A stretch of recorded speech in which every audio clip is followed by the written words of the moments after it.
let's discuss Voron wiring. And first of all, I want to say that most of the job here will happen off screen, because of course you don't want to see me crimping half a hundred of connectors. But I want to discuss some general concepts. All the wires in Voron they go from extruder through one drag chain, then they go over this little clip here, and they go over the second drag chain. They come here under the clip on the right motor, and then they go under the Voron through this big drag chain, and then they enter through the hole down in the coroplast panel. The problem about this is that you have at least 50 centimeters here. Well, for my 350mm build, this chain is 50 centimeters. This chain is 50 centimeters, and the big chain is 50 centimeters. So if you count only chain length, it's 1 meter 60 centimeters. Let's add some slack here, and it's closer to 2. So to do some safe wiring, you may safely assume that if you need a wire which goes from the afterburner and ends up in your electronics compartment below the printer, this should be 2-ish meters long. Voron kit actually offers you to have a thicker cable, which is used of course for the hot end, and almost 70 meters of thinner cable, that's 24 and 20 AVG, or half square millimeter and a quarter square millimeter accordingly. Almost everything needs to be extended. For example, if I take a look at my pancake motor, well, the cable is short and goes through half of the drag chain in the best case scenario. Many wires should be also shortened, because for example, this is my hot end, and if I want to do a quick hot end swap, then I want to have a microfeed connected here, and I want to shorten the heating element wire, and put 2 wires down to the electronic compartment. Yeah, almost everything needs to be extended. Even, for example, if I take a look at the inductive port cable, yes, it is long, but not long enough. It's just enough to put it through one chain, second chain, and somewhere here I will need to put another 3 wires for it to work, unfortunately. Regarding drag chain mounts, this is very simple. One end is fitted with a nut that you put in the extrusion. Well, very simple, one nut, one screw, 8mm I presume, and everything works. Another end is attached to the chain guides, and back is a bit trickier because Voron actually offers mounting only for 2-point drag chains, which are EGOS drag chains, which is a bit more expensive than generic ones. And if you have generic ones, 3-hole drag chains, well, there is a mod for that on Voron. I will put it in the comments. The mod basically consists of 2 small spacers. These spacers, one is replacing the guide, big chain guide on the bottom of the frame. The original guides look like this. The alternative guide looks like this, and this is just a spacer to mount the upper part of the drag chain. Of course, I will not be putting any wires now into the drag chains for now. I want to do the most of my wiring, and only then start fitting them together with loom tape. And only then I will be installing the drag chains and putting everything in. After I will double check that everything works and everything's still connected. I will do the wiring starting from the most obvious points. For example, I need to extend the extruder wires. I need to extend the endstop wires. Well, I need to have them anyway. But regarding the motor cables, the inductive pro cable and everything else, I will do it only when I will complete the main wiring, because well, I'm very much afraid that this cable won't be enough if you need to add well a couple meters of cable for each of the stepper motor, which means that I'll be having 4 times the length I will need to. This cable might end. Maybe not, maybe yes. This is 70 meters. Yes, 70 meters of cable actually. Maybe this is enough, maybe not. Well, let's begin, but before I begin I will discuss the tools I will be using. First of all, engineer crimping connectors, and if you have an idea that you can buy a cheaper tool and do the crimping with a cheaper tool now, the results will be completely disastrous. If you are working with the thinner cables and GST connectors, engineer tool is the only tool you can work with. I will use this cheapo wire stripper, well, obviously. For electronic parts, I mean high voltage parts to 120 volts, I'll be using these ferrule crimpers, well, generic China crimpers. And for some bigger end connectors, I'll be using this. This is also a generic crimper with some extra pressure plates which can install and reinstall. Not sure if I'm gonna need it, but this is something very much advised to have. Now I decided to do some calculations and a bit more accurate measurement, and yeah, it's a bit longer than 2 meters. You see, if I'm doing some wiring around the extruder, well, I need to add some slack, so I can move the connectors around. So let's add 10 centimeters. Then there is a drag chain of 50 centimeters between the afterburner and the extrusion. Then there is an XY joint, so the wires actually go around XY joint, which adds another 10 centimeters, and then is another 50 centimeter chain which goes on the gantry. Then I have to loop the wires around AB motor, the right AB motor, which adds another 20. There is a 60 centimeter chain which goes down to the bottom of the frame, and approximately 10 centimeters from the end of the chain to the hole in the bottom of the printer. And if I'm talking 350 millimeters build, then around 30 centimeters is required to get the wiring from the hole to the octopus or another controller. Well, basically all the wires go to octopus directly. So, if I need to wire something up to the frame, AB frame, I will need at least 1 meter, so it's 30 centimeters plus 10 centimeters plus 60 centimeters, 1 meter length. This is for AB motors. Additionally, if I want to do the XY endstop wiring, I'll have to add another 20 centimeters plus 50 centimeters of drag chain plus 10 centimeters from the drag chain mounting point to the endstops, which sums up in 100 plus 20 plus 50 plus 10 centimeters of 180 centimeters for the XY endstops. And finally, if I want to go to the afterburner,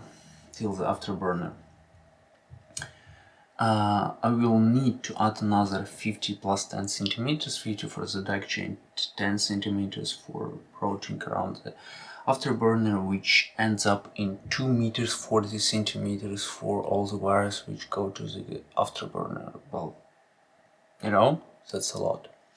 But at least I have two lengths. One is 100 centimeters, one is 180, and so these 240 centimeters to do all my wiring here. Well, let's begin.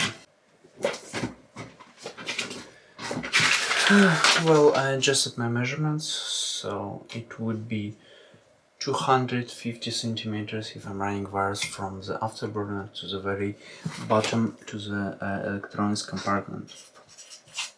For wires which come from the XY joint to the electronics compartment, I will use 200 centimeters to meters, just in case. And if I'm running some wire from here to the electronics compartment, it will be 1 meter 20 centimeters. Half an hour later, the wiring doesn't look as bad as it could.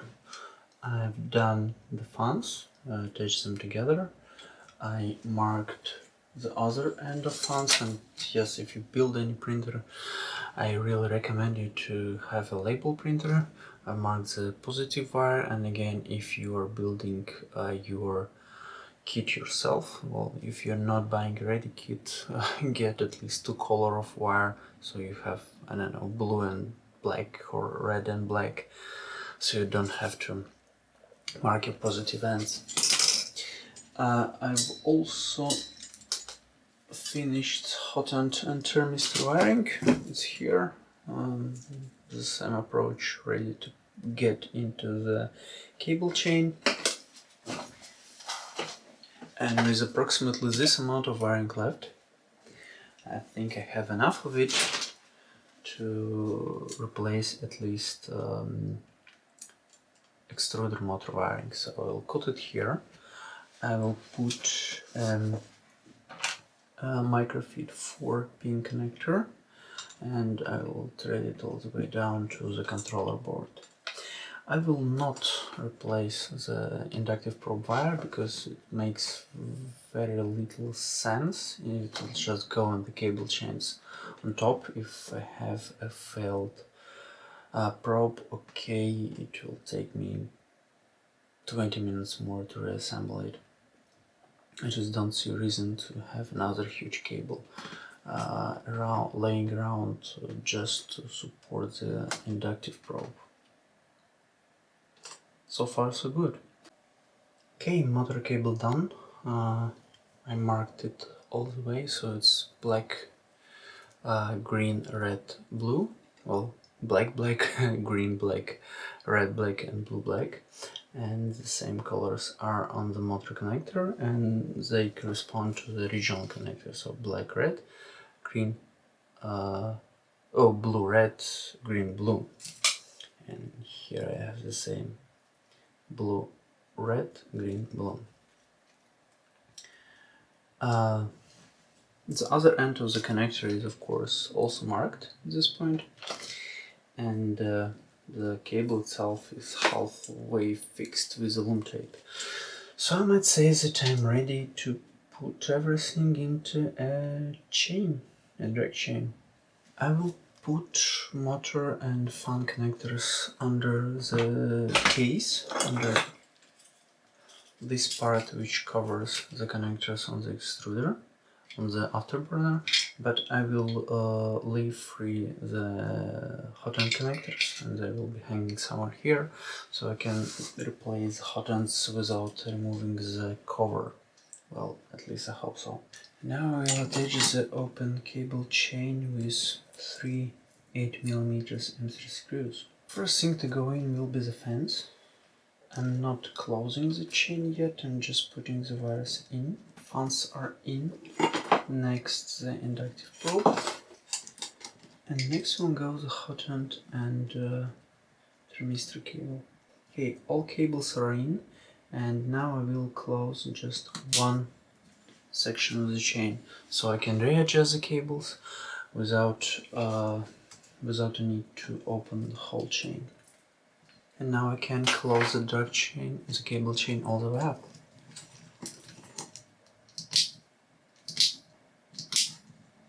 Okay.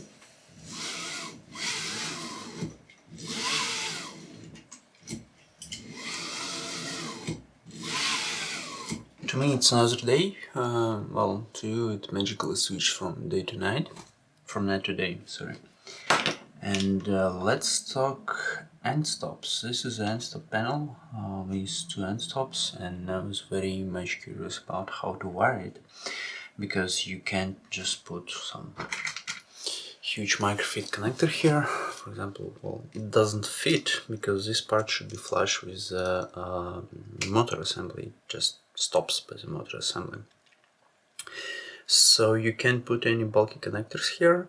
You can't put a lot of wiring here. And I kind of wanted the end stops to be detachable, so I can, I don't know, take them off and disassemble or fix something and then return them back to the printer. Therefore, I decided to solder some wires, and I'm soldering them in NC connection. For those not knowing, there are two types of end stop connection. One is NO, normally open, so that means that they are open, so the circuit is broken until you press the button. You press the button and the circuit shorts.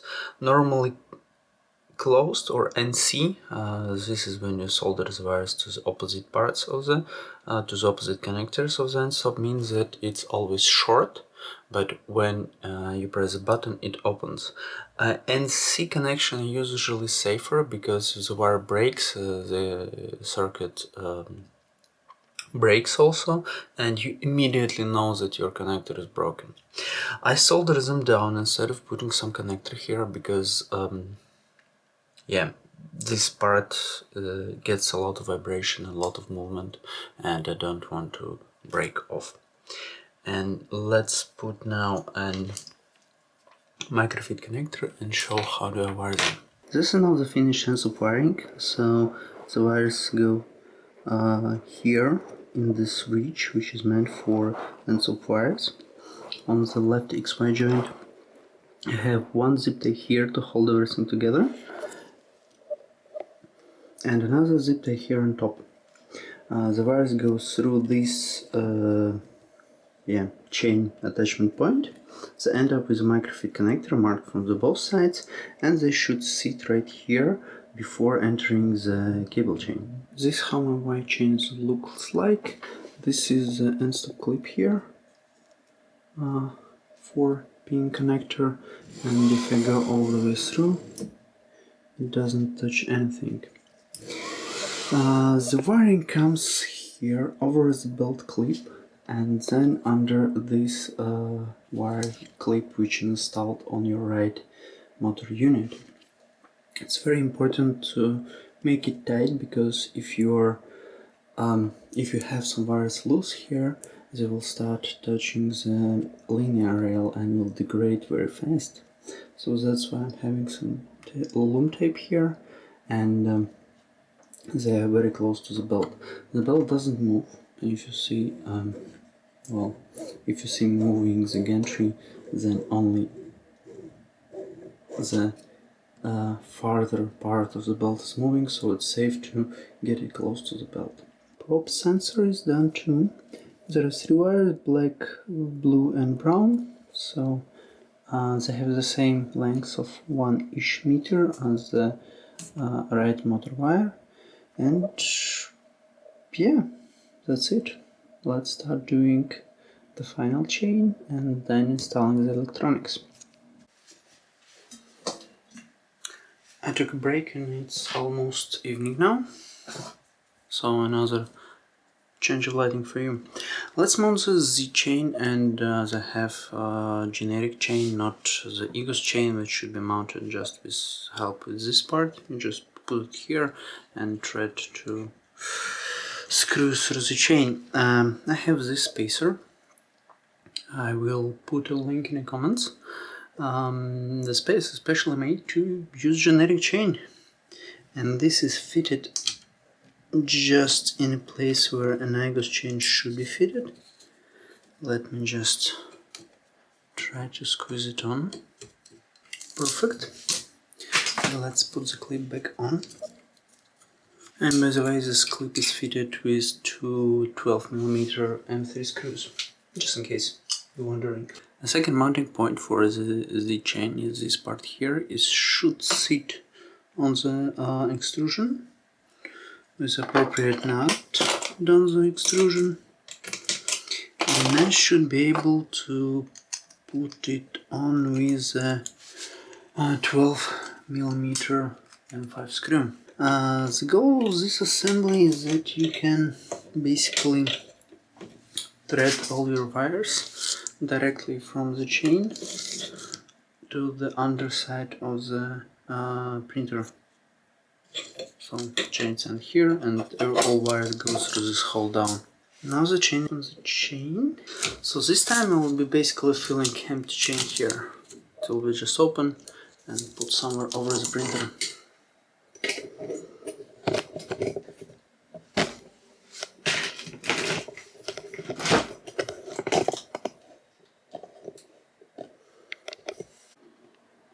Let me present you the finished thing. So these are all the wires. This is the bottom clip and it's mounted like this. Then we go all the way up, down, and this is the mounting point for the third chain, Z chain.